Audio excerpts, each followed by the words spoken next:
Hello, boys and girls. Greg from the Scary Spirits podcast here to make you another cocktail. This week's cocktail is called The Mummy. And it is the featured cocktail, as always, in today's episode. I'm going to start with our old-fashioned glass with ice. To that, we're going to add vodka. 2 ounces of vodka.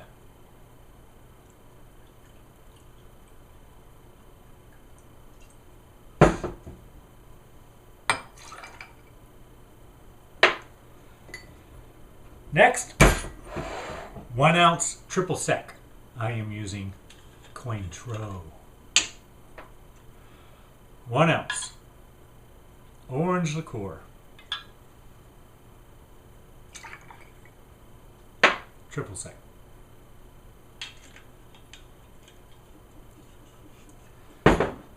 Next,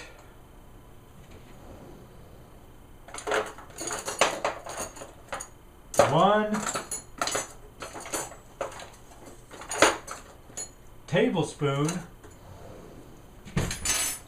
lemon juice.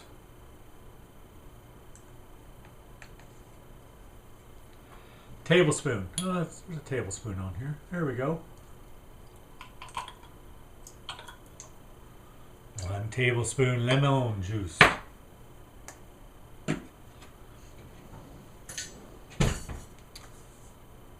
Then we top with club soda.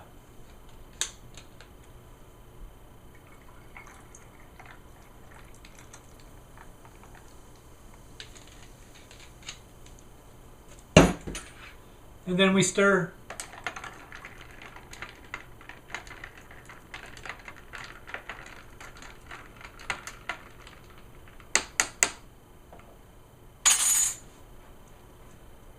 There you have it, boys and girls. The Mummy.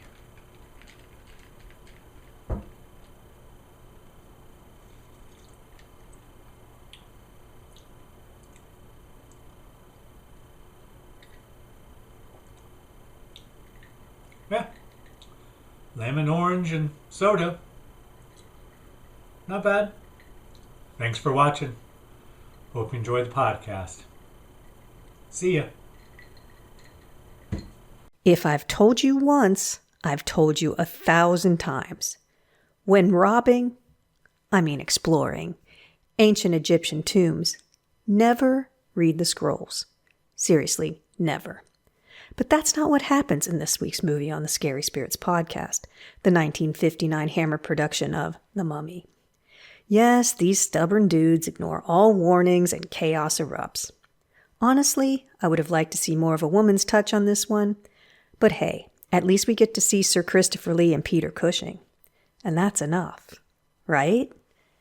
Cheers! Welcome to the Scary Spirits podcast. Please be advised that the presenters may use adult language and/or discuss adult situations. This podcast is not intended for younger listeners or those that may be easily offended. So, if you're ready, let's go.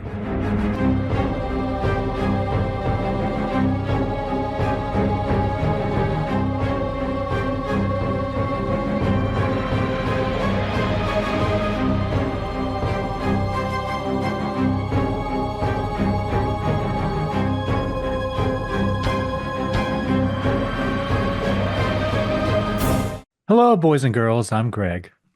Hi, I'm Karen. And welcome to the Scary Spirits podcast. Podcast that combines the two very different, yet highly compatible worlds of scary films and alcoholic spirits. What could possibly go wrong? Indeed. How are you, Karen? Feeling old, Greg. How are you? I'm good. Did you get a lot of thirsty work done today? It was a beautiful fall day and I got lots of thirsty work done. Wasn't it amazing? But it's supposed to be like 90 later this week. So I know. It's another fake out. We'll see. We'll see what happens. But I do like to enjoy it as the days come. I'm not going to complain. It was gorgeous. One of those days where the sky is deep blue and there's white fluffy clouds and the sun comes out, but it's not 100 degrees.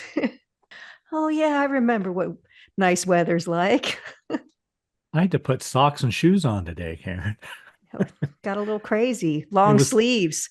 No, I didn't do that, but it was too cold for my sandals. Feet were getting a little chilly out there doing my thirsty work. You could have just put on socks and sandals.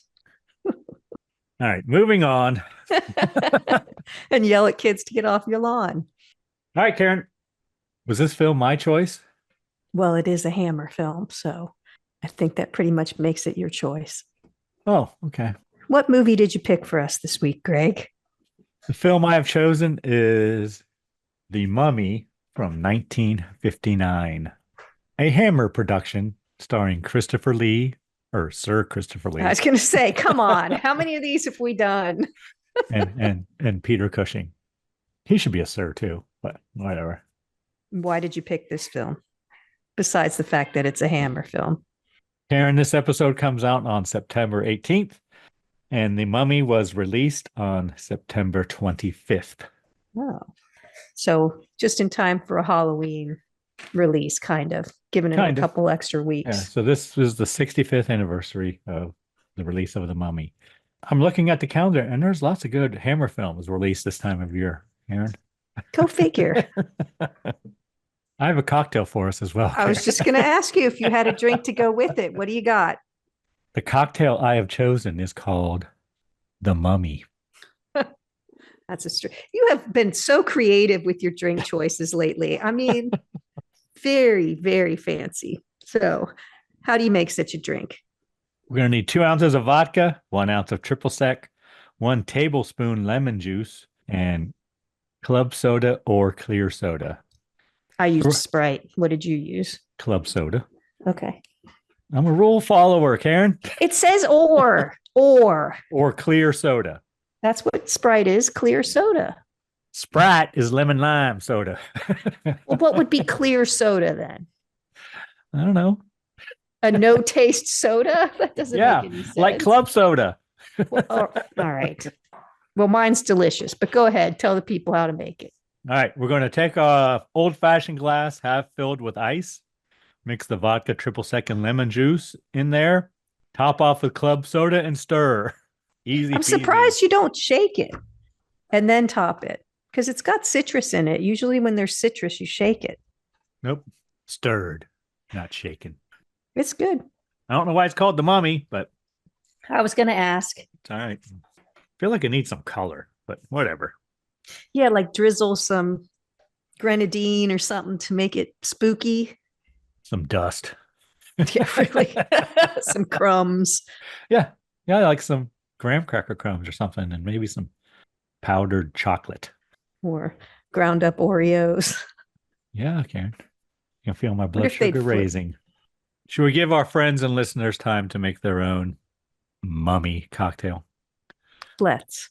This one is not wrapped in I know. bandages. Well, you could do that, and that would look better.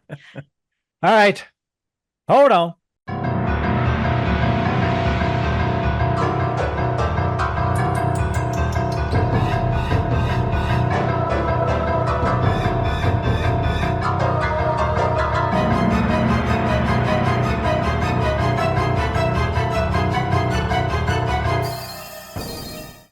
And we're back. Yes, we are. Karen, might you have a brief synopsis for us? This film. I do. And there are a lot of mummy films. So you got to make sure you find the right one. Did you? I did. Are you sure? Yes, because I searched for it specifically. All right, go on. Tell us all the story. An archaeology team discovered the tomb of an Egyptian princess guarded by an undead mummy who will avenge all who desecrate the site. Thank you, Karen. I feel like that synopsis was pretty much work with every mummy film. Not a lot of details in there. Not a lot of specifics. But it's accurate, I guess. All right, Karen. Tell me everything you loved or were pleasantly surprised by in this film. What would you tell our listeners out there how would you recommend this to them? Well, as we always say, it's a Hammer film. Sets are awesome. I would live in either one of those houses they were showing and be overjoyed. I like those big ornate houses they have. I was pleasantly surprised that the film did not start in the woods with a carriage. We get to it. I thought of that as it was starting. We get to it, but this film does not start that way. Yeah, I was almost prepared to say carriage driving through the woods, but no, it's an archaeological dig. I know. So I had a hard time saying archaeological. I still can't say it.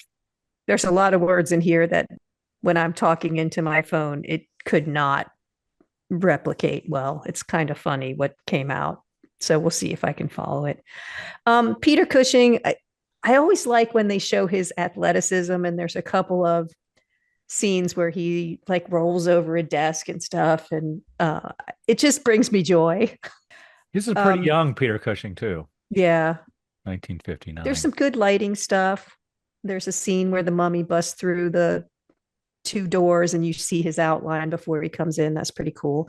You can really tell that Christopher Lee is a tall man. He is towering over everyone in the movie. And I don't think they did anything to make that happen, really.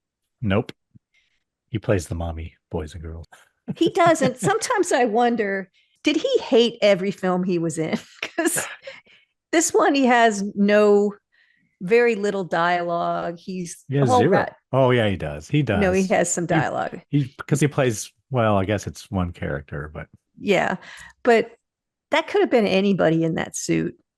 But it's him. I mean, I'm not saying it's not, but through 3/4 of the film, I don't know. It doesn't matter. I will say this. The Mummy films are probably my least favorite in the classic monster films. And I avoided watching them for a long time.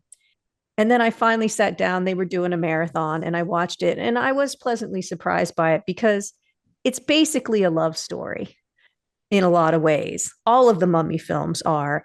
And it's almost kind of female driven in that, she saves her husband multiple times. She, I'll get to it in a minute too, but it's a love story. I didn't even know who she was for a while there. I'm like, I didn't know if it was his mother, his wife, his mother.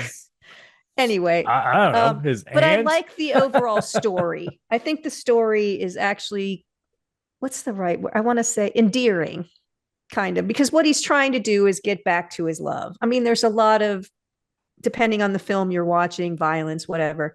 But at the core, it's a love story, which I enjoyed.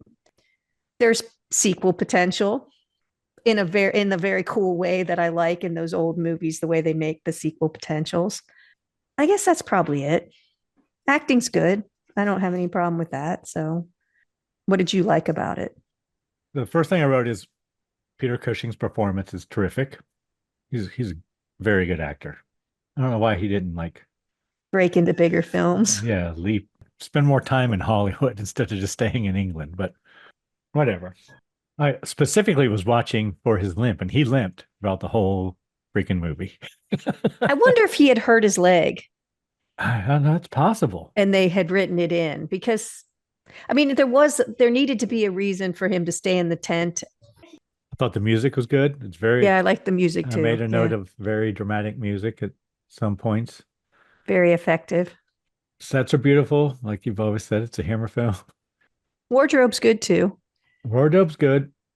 And I thought Christopher Lee was really good. Even though he didn't get to do much as the mummy. He did a lot of eye acting. He did a lot of eye acting. And it was good. You're right. It was good. Yep. That's all I have. Things I liked. Story was fine. It's the mummy story. I mean, they're all kind of the same. So I will also say there was one scene, and I mean, it's an old film and I don't want to spoil everything, but when Christopher Lee as the priest is about to try to bring the princess back to life, and he's reading from the scroll of life and everything, and it's almost like he stops, and it's almost like they're right behind me, aren't they? Like when he gets busted by the people trying to bring her, I'm like, I love the scene. He just has that look on his face like, oh shit. Like he's totally, it's so believable, the whole thing. I just really, I don't know why, but I thought this scene is done so well. His acting in that scene was so good. And there is a small cast too, which is nice. Anything you didn't like, Karen? Anything at all? Well, as I was saying, it's kind of, you can almost look at Peter Cushing's wife as the hero in the movie. She kind of takes over at the end. She can command the mummy, all of these things. She's very calm through the whole situation, amazingly so. They all are kind of calm in very stressful situations. There's some reactions that aren't really appropriate and things like that. But she doesn't really appear in the film. The film's an hour and 20 minutes, 25 minutes or something. And she doesn't show up until there's less than 30 minutes left in the movie. And the whole mummy story for me, like I was talking about, is the love story, is trying to get back to his love from 4,000 years ago or whatever. And she just plays a very minor role. And I was disappointed by that because I think they could have utilized her a lot more. I think her role is diminished, and I'm not saying that Peter Cushing and Sir Christopher Lee aren't fantastic or really good in it, but they really could have done more with her, I think. And I was disappointed by that. Other than that, I don't really have any. I mean, it's pretty much what you would expect it to be. It's a mummy film. It's a Hammer film. We've seen enough of these that they are exceedingly calm and they make bad decisions. You know, he's waiting for the mummy to come. He loads one shotgun. He has about 6 of them, but he only loads one of them. And So, he had a revolver as well, and he emptied all of his bullets into the mummy already once with his revolver. So I don't know what he thinks. Well, I guess a shotgun does, it makes a bigger hole, but could blow off his head maybe if you had enough of them. So I don't know. Or the mummy is coming back to kill him, and he tells his wife, "Go upstairs and lock your door." Like that's going to do anything for a mummy coming after you. Like he should have gotten her to leave, or he doesn't tell her. He commands her, Karen. Well, yes. But there's just kind of silly things like that. Everybody's so calm. You know, he stays in his house, just waits for the mummy. You would think they would have been a little more prepared knowing he was coming back. It's a little also, it's a different time and it's a different era, but looking back on how the British Museum was stocked is not looked upon as kindly now as it used to be. So there's that little aspect where they stole a lot of stuff. Yeah, and they touch but it on doesn't that. really. They do have a little commentary about that in the film. So, but he defends it. It's not really a criticism because it's just such a minor thing that, well, not minor, but it wasn't really an issue as much. It was starting to become one, though, obviously. So I kind of like that they touched on it, but it's kind of uncomfortable to watch it a little bit, knowing that all the stuff's going to the British Museum. Didn't bother me a bit. I really like that scene where they're like kind of doing point counterpoint and debating the validity of archaeology. They're egging on each other. Yeah, they're challenging each other, and it is a neat scene. Did you not like anything about it? I agree with you about Isabel. I was writing the exact same thing you said as you were saying it. She didn't show up. She didn't have much to do until the end. We see her earlier, and I didn't even know who the hell she was. And she was good. It's not like they just fine. used her as eye candy or something. She was fine. She could have done more in the film. Not in my Hammer glamour book, Karen. No. I don't think she was in many Hammer films. At least she's not featured. She was naked there for a minute, but we didn't see anything. No, I was like, oh, Greg's going to be mad that pole was right in the way. I even made a note of it. Yeah, she's not even mentioned in the appendix where all the other Hammer glamour girls who didn't have big parts are. She's not even in there. So this must have been her only Hammer film. She was definitely pretty, but I just wish she was, but she didn't seem like a Hammer girl to me. You know what I mean? She didn't look like 1970s, even though it was supposed to be 1890s or whatever. Yeah, I don't know. Hammer girls are mostly, they have this look about them. She didn't really fit it, I didn't think. But she was fine. She looked more innocent than they usually do. She did. She was more Donna Reed than But at the same time, she could have done more. And she was basically, like I said, a heroine by protecting her husband. Most Hammer girls are comfortable with their sexuality. She seemed a little innocent to be a Hammer girl, but that was her part too. So it's hard to say. she's more Donna Reed than Ingrid Pitt. That's where I was going.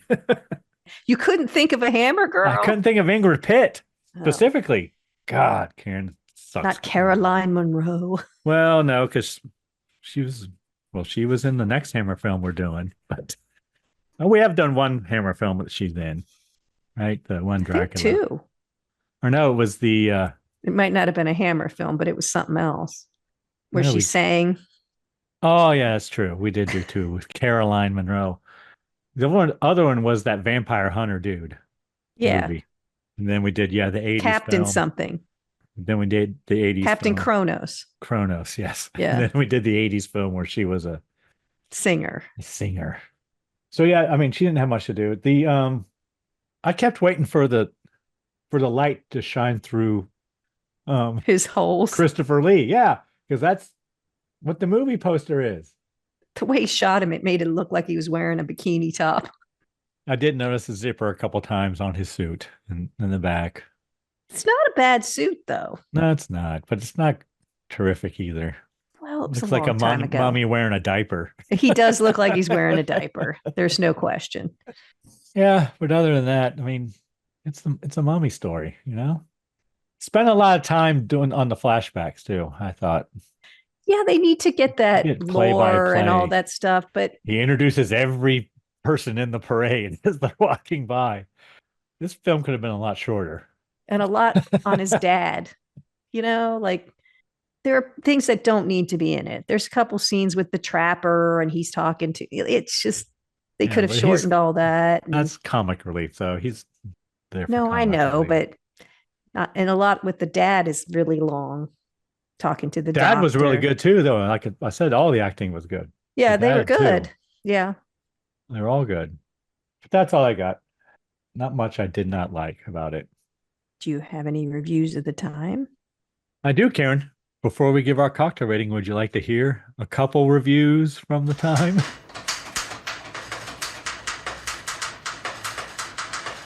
I would love to. First, I have to tell you, this has a 91% approval rating on Rotten Tomatoes. Wow. 6.6 out of 10 on IMDb. What do you think Google users say, Karen? 92. 90. Really? Have I ever got one of those right? Maybe once. I think I gave it. That's close. You should give me like statistical, what do they call them? Margin of error. Margin of error within the margin of error. Come on. I have two reviews.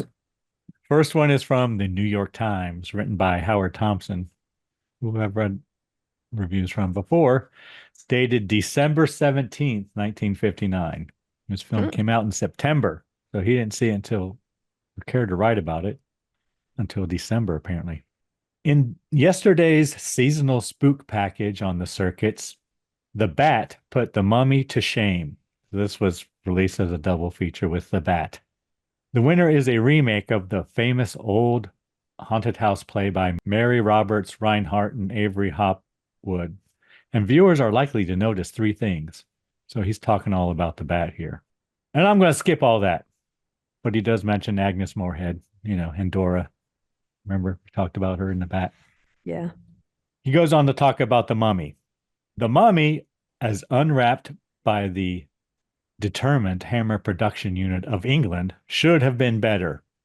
Here is still another vintage tale, the one about the rejuvenated Egyptian specimen wreaking a bloody revenge on the desecrators of an ancient tomb. Peter Cushing, Christopher Lee, and Felix Aylmer head the cast of this universal international release, which has been woodenly directed by Terence Fisher. For a superior... Woodenly. For a superior version of a nearly identical horror yarn with a little style and imagination, catch the 1932 Boris Karloff version of The Mummy, now floating around on television. The new one just lumbers. I'm not sure I agree. I kind of like this one better. It drags a little. I can see why he says it. Second one I have is from Variety, and it's dated July 7th. Says The Mummy, mild horror film. This is their one sentence synopsis. Mild horror film, well produced with exploitation potential for intended market. I guess that's Hollywood talk.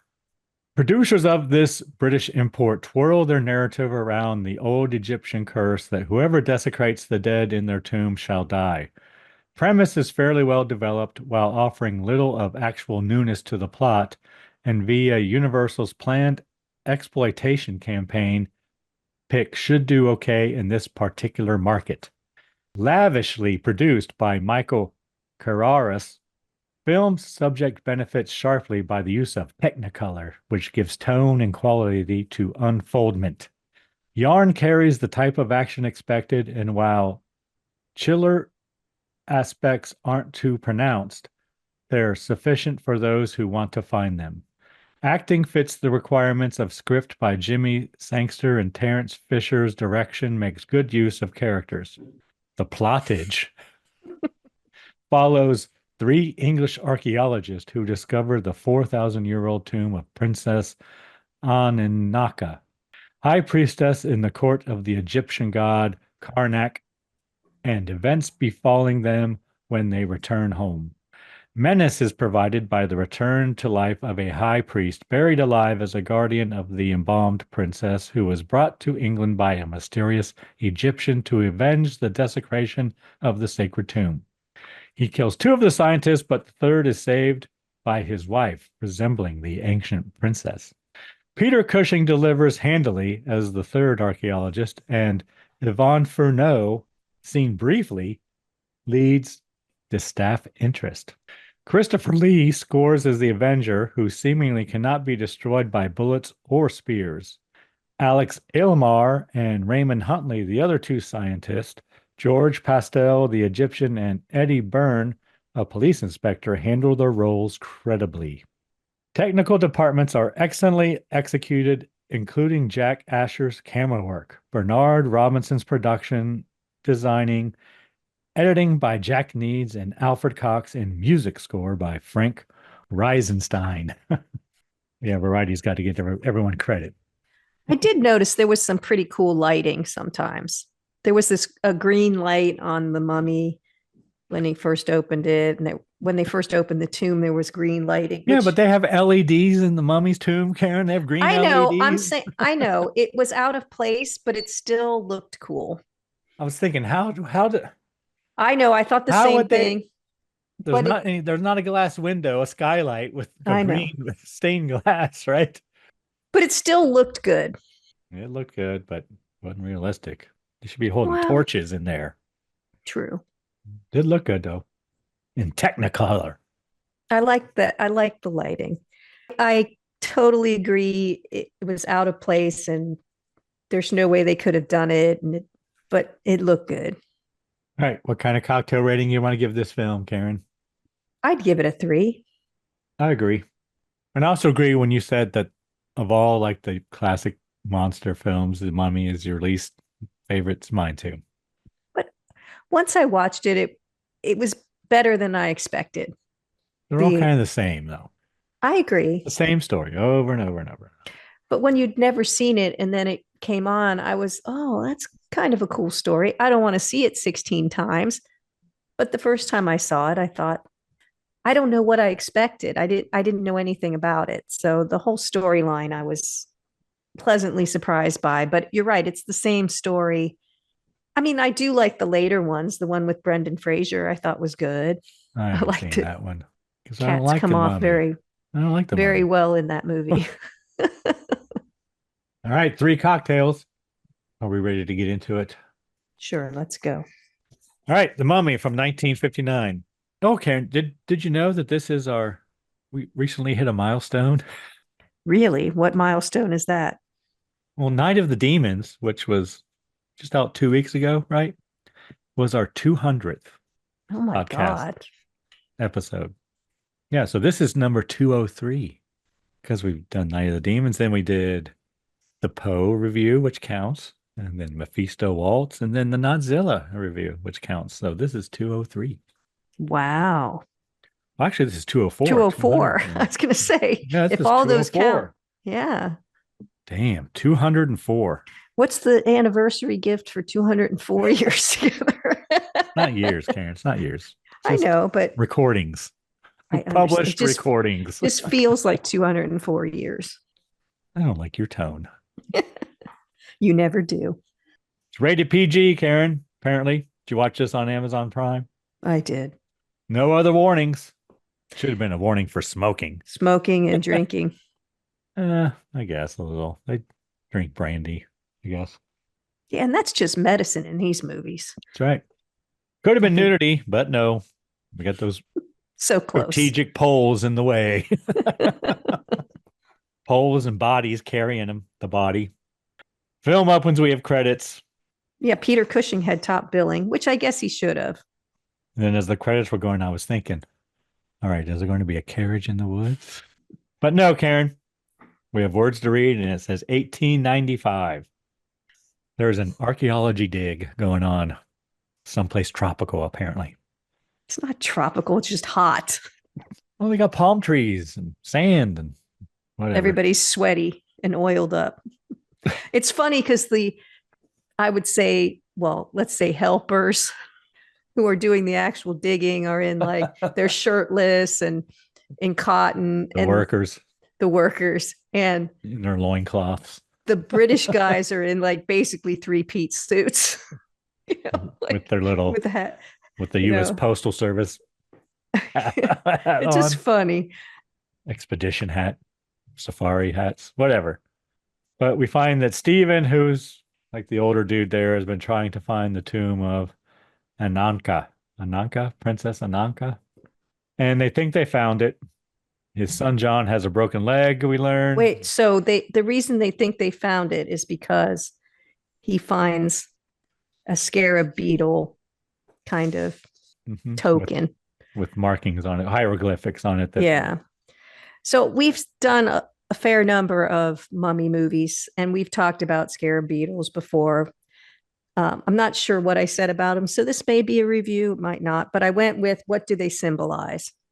Scarabs were symbols of rebirth, resurrection, transformation, and growth. People wore scarab amulets for good luck and protection.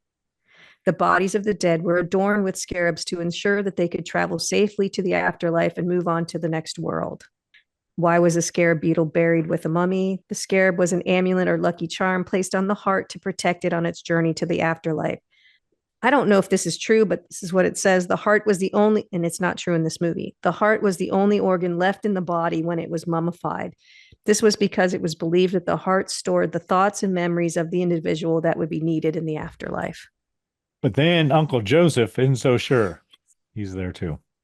And he's not an archaeologist. I don't know if he's just along for the ride or what. But they show John what they found, and he wants to stay and continue the dig instead of getting his leg set properly. Uncle Joe says he should go to town and get his leg set. And the dad's like, do you really want to go? Look what I found. And they kind of argue about it because your leg or your broken bone will heal in whatever they leave it as. So he's going to limp the rest of his life. Yeah, that's what Uncle Joseph said. That boy's going to limp the rest of his life. It's your fault. Two brothers arguing. I don't think they are brothers because they have different last names. Oh, I thought they called each other brothers at one point. Well, Joseph's last name is Wemple, and John and Stephen, his father, their last names are Banning. But they do say at some point he says his brother. Okay. That's weird, but they do call each other that. Anyway. I don't know. So then they are about to enter the tomb when a man tries to stop them. I call him the guy in the fez hat. It's Mehmet Bey. But he warns them they are in danger and that he who robs the graves of Egypt dies. Okay, so But they say, good day, and they enter. they do say, I have that too. Good day. Too bad. Are you from the government? He says, no. They're like, good day, we're going in. So a lot of these, well, all of these movies basically are based on the curse of the pharaohs or the mummy's curse, right? Yep. And it's a curse that's alleged to be cast upon anyone who disturbs the mummy of an ancient Egyptian, especially a pharaoh. This curse, which does not differentiate between thieves and archaeologists, is claimed to cause bad luck, illness, or death. Since the mid-20th century, many authors and documentaries have argued that the curse is real in the sense of having scientifically inexplicable causes such as bacteria, fungi, or radiation. However, the modern origins of Egyptian money curse tales, their development primarily in European cultures, the shift from magic to science to explain curses and their changing uses from condemning disturbance of the dead to entertaining horror film audience suggests that Egyptian curses are primarily a cultural, not scientific phenomenon. They have found curses inside of the tombs, but they're most likely directed towards the priest to protect the tomb carefully and preserve its ritual purity rather than warning for potential robbers. Okay, so the evidence for curses is from the King Tut excavation. That's what most people associated with it. And it said a study showed that of the 58 people who were present when the tomb and sarcophagus were opened, only 8 died within a dozen years. So even though they perpetuate it as a curse, that statistically it's probably not. I also read that the container that holds the scroll of life or whatever was based on something they found in Tutankhamun's tomb. In this movie? Mm-hmm. I mean, I could see the air's been sealed up, and I don't know.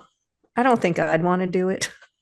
Archaeology seems like it would be painfully boring because he finds that scarab thing, and it's, of course, all in one piece or whatever. Most of the time, they're finding teeny tiny little pieces and they're putting them all together. That would be very difficult in the hot sun.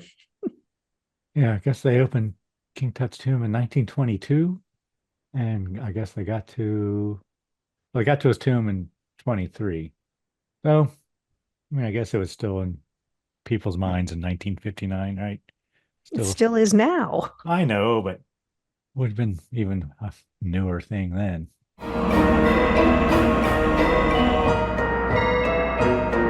Hey, you're already halfway through the podcast. What do you think? If you like what you hear, can you take a minute and follow us on social media? At Scary Spirits Podcast. We're on Instagram, Facebook, YouTube, and Twitter. Thanks so much for listening. Now let's get back to the show.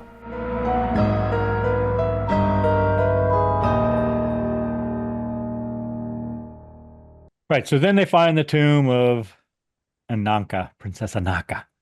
And right here I wrote, wondering where the green light comes from. Well, and they break into it, and it's just a rope holding it together. I'm thinking, wouldn't that have disintegrated in 4,000 years? It looked like there was like a whole thing they had to do, but he cut through a rope. They didn't cut through the rope properly. Something might have happened. I had the feeling. No. Maybe it's because I've seen Indiana Jones in the Temple of Doom yes. or something. But it looked like he was holding that big rock-like thing at the end of the rock or at the end of the rope as he's cutting it, like he didn't want it to fall or something. And then he says, hold your breath. Yes. And then I'm like, how long are they going to hold their breath for? Like, what? I guess in case anything whooshes out. Bad gas. You know? Or whatever. But still, it was just kind of funny. But yes, you're right. There is some cool green lights in there, but that come out of nowhere. It's magic. They find the sarcophagus, and Joseph goes to tell John. It almost seemed like John was in charge or something, the younger archaeologist. But since he hurt his leg, he was stuck in the tent. So after Joseph leaves, Stephen finds the scroll of life. And as he's pulling it out, some sand falls off of it. And I immediately went again to Indiana Jones and Temple of Doom. Oh, is that triggering something? Because then a door opens, right? Well, it's when he lifted it off that triggered something. But probably. Don't read scrolls you find in old Egyptian tombs. I mean, come on now. Not when you're in the tomb. That's just not smart. I would open it, look at it, but I couldn't read it.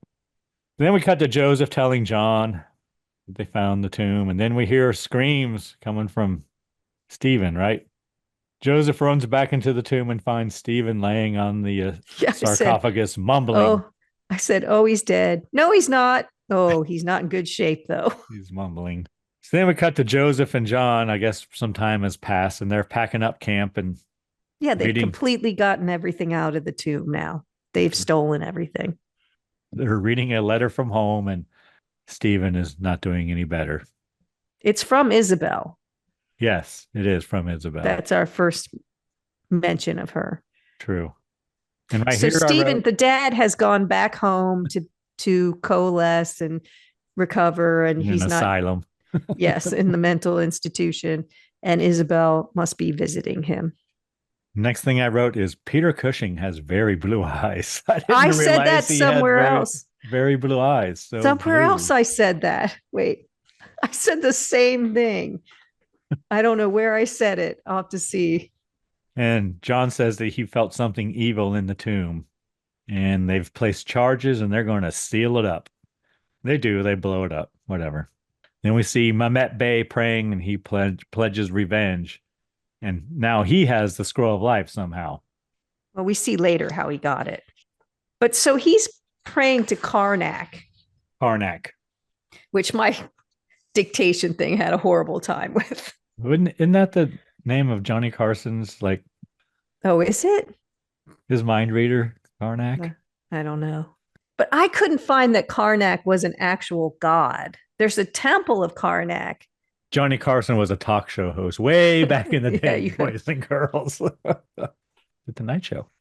Karnak the Magnificent. That was his character. Go on. I couldn't find where Karnak was an actual god, but during the movie, Peter Cushing does say he was like a third-rate god, a lower one. I don't know if I missed it, but when you Google Karnak, what you get is the Temple of Karnak was believed to be a spot where creation began. So it was important. They also believed it was the point of interaction between the god Ra and the Egyptians. It was important to Egypt's cultural history because it was a place of worship and provides clues about the ancient Egyptian religion. 1,000 years after the Great Pyramids were built, Karnak was still a small temple in Upper Egypt dedicated to the local god Amun-Ra. So it's a place. Not a god. But if anyone knows if it is a god, I didn't dive deep, but the first couple pages of Google only had it as a place. Then we have words to read, Karen. England, 1898, 3 years after the film begins. See a sign, Angerfield Nursing Home for the Mentally Disordered. Something like that. I'm mentally disordered sometimes.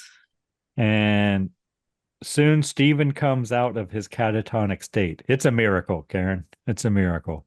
Well, yes. And right before, yes. So that the doctor's telling John that his father has come out of the state. And we also see Isabel. They're there together.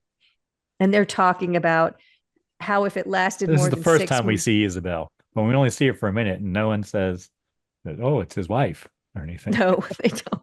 Well, he calls the doctor calls her. Yes, the doctor calls her Ms. or Lady, Mrs. or Lady or something. Okay.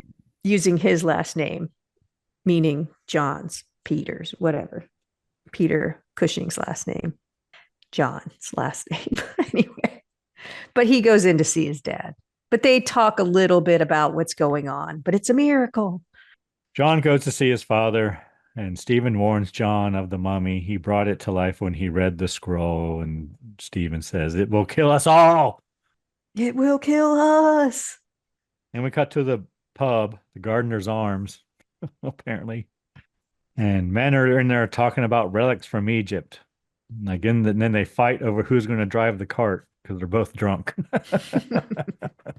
But we do here get our carriage in the woods.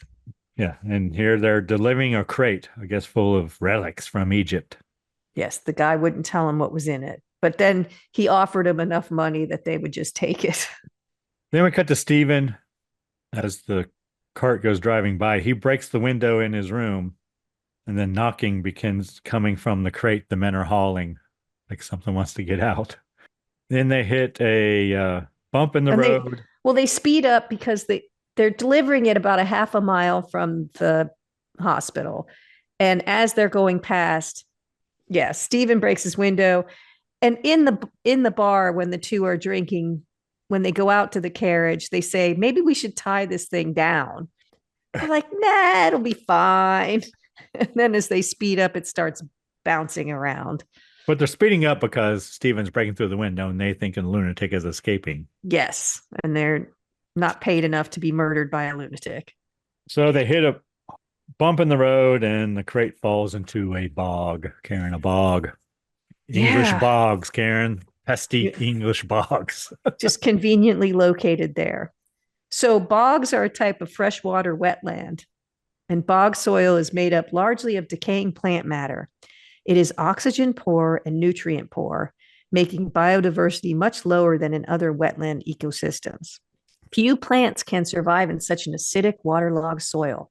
But can you guess what plant can? Have you ever seen this certain thing harvested from a bog? Oh, cranberries. Yes. Woohoo! Yes, cranberries can survive in a bog. Then we see men looking for the crate. Looks like they're dragging the bog. But the guy and the tells police are there. The police are there, and we learn that Mamet Bey had the box delivered. He tells the police that the box was full of Egyptian relics. But he's not upset at all that it's fallen into the bog. He's like, well, things happen. Sometimes your relics fall in a bog. It's fine. It's fine. So then we're cut back to the asylum, and Stephen is taking a turn for the worse. And John is told that they have his father in a padded cell. We cut to Mamet Bey back at the bog, and he prays to Karnak the Magnificent. Mamet Bey reads from the Scroll of Life, and then the mummy walks out of the bog. Mamet Bey sends the mummy to destroy those who desecrated the tomb of Ananka. And we see Stephen in his padded cell. With a window. And with a window, with bars on it. And of course, the orderly tells him, here's a buzzer right by your... Ring this if you need us. Don't be pounding on the door and yelling and screaming because we're not coming. We can't hear you. Yes. You have to ring the bell. So you're like, I wonder what's going to happen next. So then the mummy arrives at the asylum. The mummy breaks through the bars on Stephen's window. And of course, Stephen jumps up from bed and starts banging on the door and yelling and screaming. And finally, he runs over to push the button, but it's too late by then. The mummy's there and strangles Stephen. He gone. Then we see police releasing their findings, I guess, having an inquest or some shit. Yeah, it looks like court. Yeah. Because they come to a decision that it was a homicidal maniac. From outside the asylum, because there was forced entry. So the verdict is murder by a person unknown. Correct. That's where you're sitting there and thinking, this meeting could have been an email. Because there's about 20 people sitting there. All dressed up, too. Had to get all dressed up. Like they presented evidence or something. I don't know. So then we see John and Joseph, and they begin going through Stephen's papers, looking for leads to his killer. Because John says there must be something. And of course they say, oh, he didn't have an enemy. And I said, well, he must have lit up a room when he went in there or something. But then the uncle tells Peter about the Egyptian guy right before they went in the tomb. And I wrote, Peter Cushing smoking a Marlboro, still limping. They drink brandy, and John reads the story of Princess Ananka to Joseph. So this is a big, long flashback. We see Christopher Lee preaching. He's like a high priest or something. And I wrote, Princess looks a lot like Isabel. Is this where Christopher Lee is wearing the hat that makes him look like Marvin the Martian? Yep. I was like, I couldn't stop laughing. It looked a little ridiculous. I get it, but it was pretty funny. And her body is being embalmed. Karis, the high priest, Christopher Lee, decided that the princess should be entombed near where she died. Not taken back to where she ruled and all that. Right, yeah. We see slaves and maidens carrying out a procession going in like you would imagine most of the tombs. They had bodies, but the body of the ruler, but they had riches and different things. And he explains each thing that goes by, each thing they're putting in, the different gods and statues and all of those things. And the slaves and maidens were all killed to protect the location of the tomb. Yeah, I've heard that happen more than once. Then after 6 days, the tomb was sealed, but Karras went back to the tomb and broke in that night. And he opened the sarcophagus and opened the scroll of life. And he tries to use the scroll of life to bring the princess back to life. And like you said earlier, then he's like, oh, they're behind me, aren't they? So the other men catch him. But how did they know where it was? Didn't they kill everybody that knew? Apparently not everybody. I thought Christopher Lee's still alive. Yeah, but he's the priest. Yeah, they killed the slaves and the maidens. Oh, not the... Okay. I don't know. I thought everybody was supposed to be dead who knew where it was. And Karras is ordered to have his tongue cut out from his mouth. They were lovers, and it was forbidden. That's part of the deal. That's why he wants to bring her back. But the scene where they cut off his tongue is pretty, even though you only see the back of his head, it's done well. It was. Apparently it was more graphic and they made him cut it out. Oh, really? Apparently, is what I read. It was pretty. Yeah. Gives you the willies. Well, there's no blood in this film. No, but zero bad hammer blood. Yes, through the whole movie. I know. But his back of the head acting, really good. Yeah, because we don't see anything. And he was sentenced to guard the princess's tomb for all time. Yes, so they basically mummify him, and this is where I said it looks like he's wearing a big diaper. But they don't kill him. He's going to die in there. They basically bury him alive in a mummy outfit. So then we see Mehmet Bey again praying to Karnak. Well, they leave the scroll of life in there so no one else can use it. And he's basically in a closet, like a very small closet. And it says the rest of them never got back to Egypt. None of the people in that party, they don't know why, illness, savages, whatever. They know parts of the story are true, but they don't know which parts are true and what's true, what's fact and what's legend. Mehmet Bey praying to Karnak. He sends the mummy to destroy the second of the infidels who dare to desecrate the tomb of the princess. He's got a nice velvet green coat. And then we see guy drinking. And he's setting traps. Oh, is he? Yeah, which is illegal apparently, because that's why he's poaching. Yeah. And he sees the mummy, and then he goes to the pub and tells others in there what he saw. He's 10 feet tall. And I'm like, he looks it. Yeah, he does. Compared to everyone else. Yeah, he does. So then Joseph tells John goodnight. And just then the mummy busts in and attacks Joseph. John tries to stop him from strangling Joseph, but the mummy pushes John away. John grabs a revolver and shoots the mummy as it is leaving several times, like empties the gun into him. And he does. He crashes through the front door, which they get repaired very quickly. Yes, they do. It's an impressive entrance. So then we see the police inspector there questioning John. John tells the inspector he believes the intruder was a mummy, and John retells the story of finding the tomb to the inspector. Another flashback, Karen. Same footage almost. They get to reuse a lot of the same stuff. Yeah, then in the flashback, we see Stephen reading the scroll of life, awakening the mummy. Mehmet Bey enters and stops the mummy from attacking Stephen and sends the mummy back to his closet. Mehmet Bey steals the scroll of life. Yes, because the dad is freaked out from seeing the mummy. Inspector does not believe John. He only works in facts. Just the facts. John smokes a Marlboro.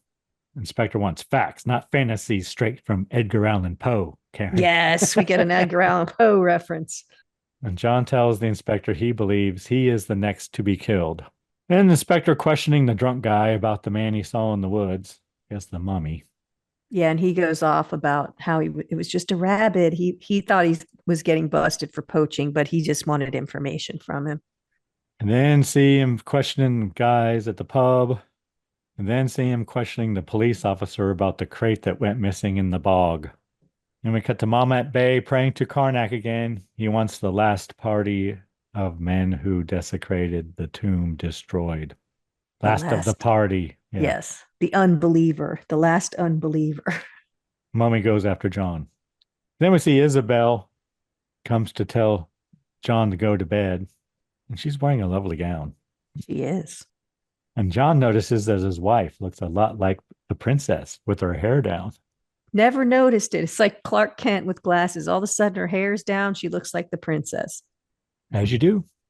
And Isabel lights John a Marlboro. As you do. Like when your hair's down, you look like the princess. What do you mean? As you do. Yeah. You know how it is. The librarian. Karen, you take your hair out and throw your head around. Right before the pillow fight. Every time.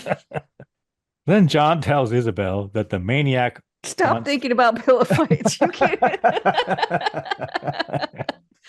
wants to kill him that evening. I got it. Okay. John tells Isabel that he will be waiting for him with his gun. Yeah, I just think this is so stupid. Like, one gun. Come on, dude. The double barrel shotgun. Yeah, but he's got others in the cabinet. He tells Isabel to go upstairs and lock herself in a room. He orders her. Yes, he does. And they kiss, and she leaves. John unlocks the gun cabinet and loads his double barrel shotgun. See the mummy walking through the woods. Mummy breaks in. It's a cool shot right before that's where you see his shadow and he busts in. John shoots it. Is he coming through the door again? Or the window? It's the door it's like a patio door. Okay, that's what I thought. Yeah. John shoots the mummy with his shotgun. They struggle. Then he jumps up and grabs an arrow from the wall and stabs the mummy. And you can see here's his athleticism again. He rolls over the desk. He jumps up. He's just very agile. He's like Spider-Man. He is. And Isabel rushes in and sees the mummy attacking John.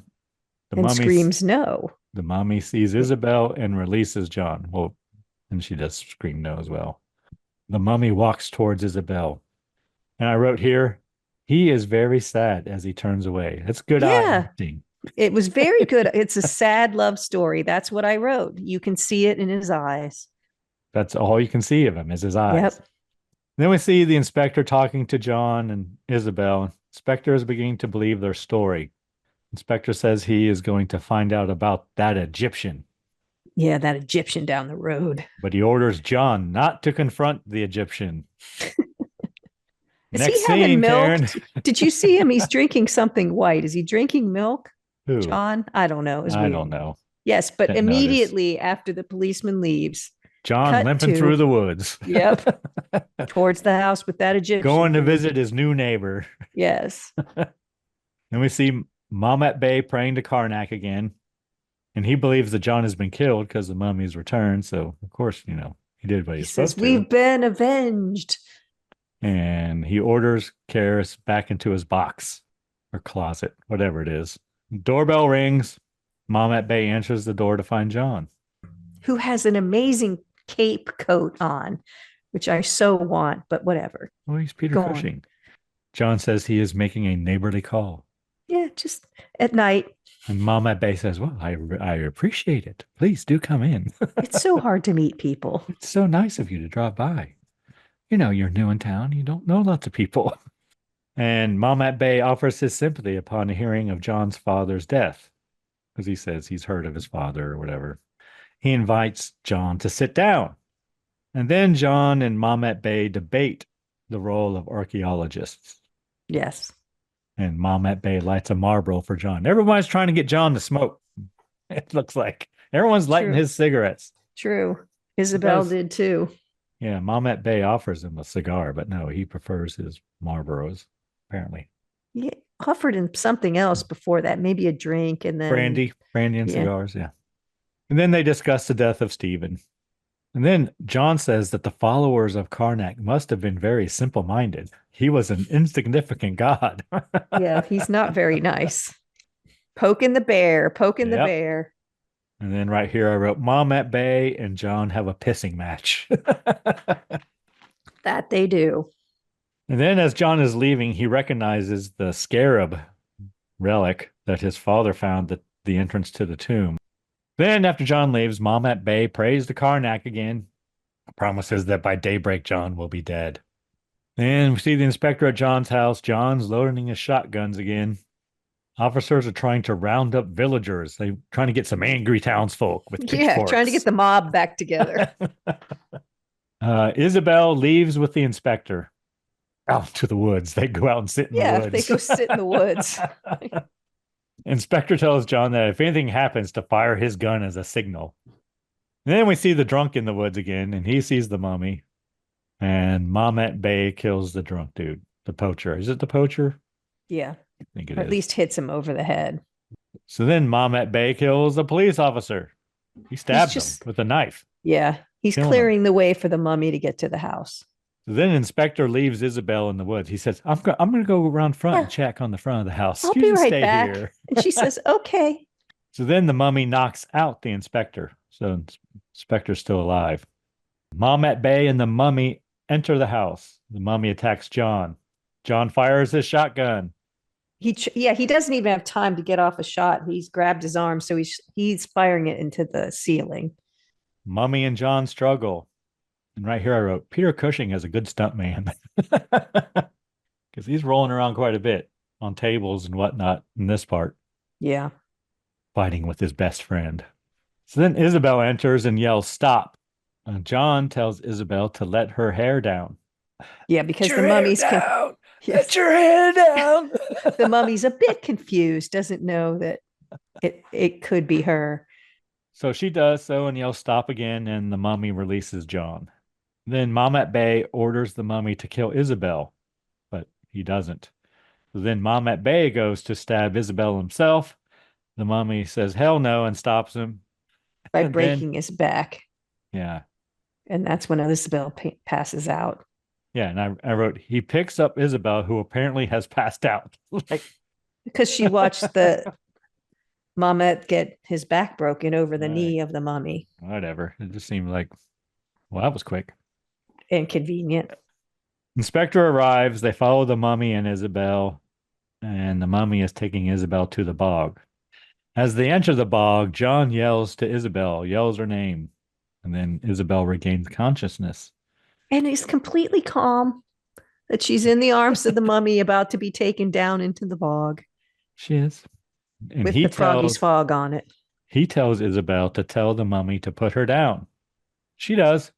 She knows his name, though, which I didn't know where she learned that. I didn't either. Well, all of a sudden, she calls him Karis or Karis. Yes. So mummy puts Isabel down in the bog. Isabel walks away from the mummy, and John orders all the police to open fire on the mummy. And she's right behind the mummy. So he tells her to get down. Stay low, stay low. And then I wrote, suddenly the mummy has the scroll of life in his hands. I don't know where that came from. But all of a sudden it's there. Yep. In his hands. Raising it up like the end of the Breakfast Club as he sinks into the bog. He walks into the bog, is shot several more times. He falls in holding onto the scroll of life.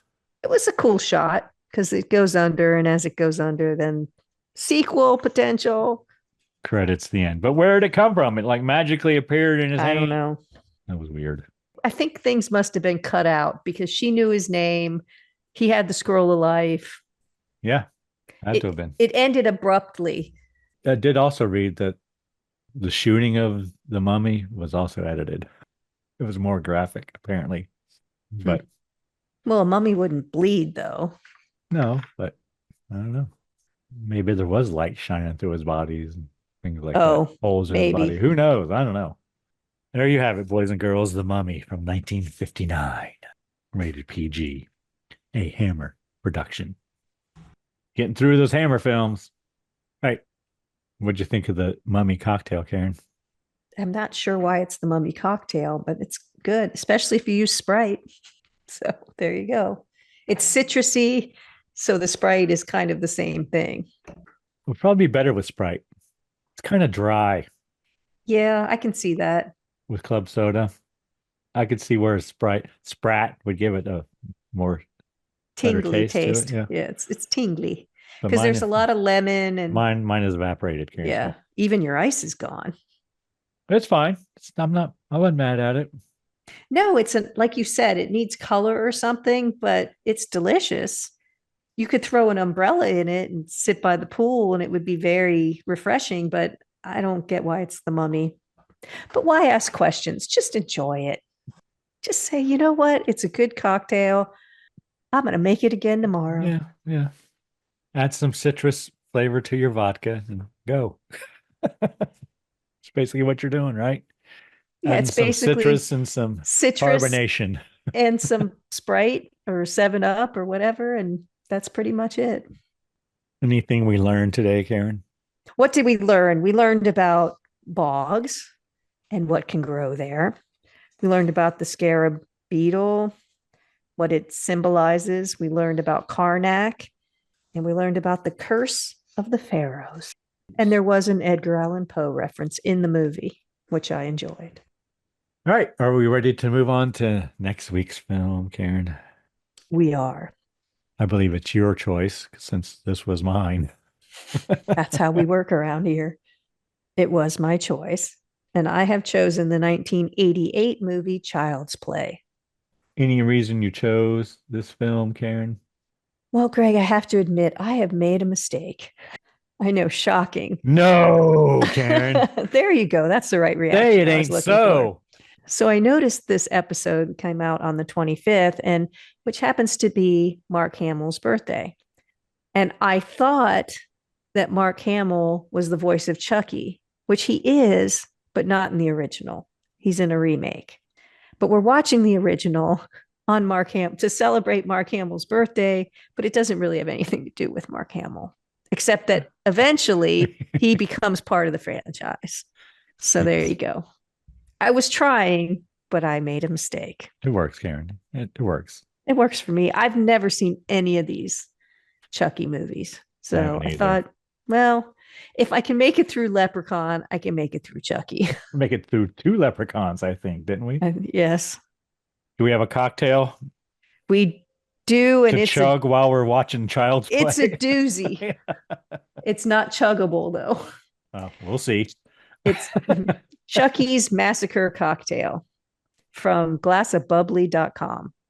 You're going to need sparkling wine, gin, ginger syrup, which we'll have to make, coconut milk, and this is my favorite part, squirty cream.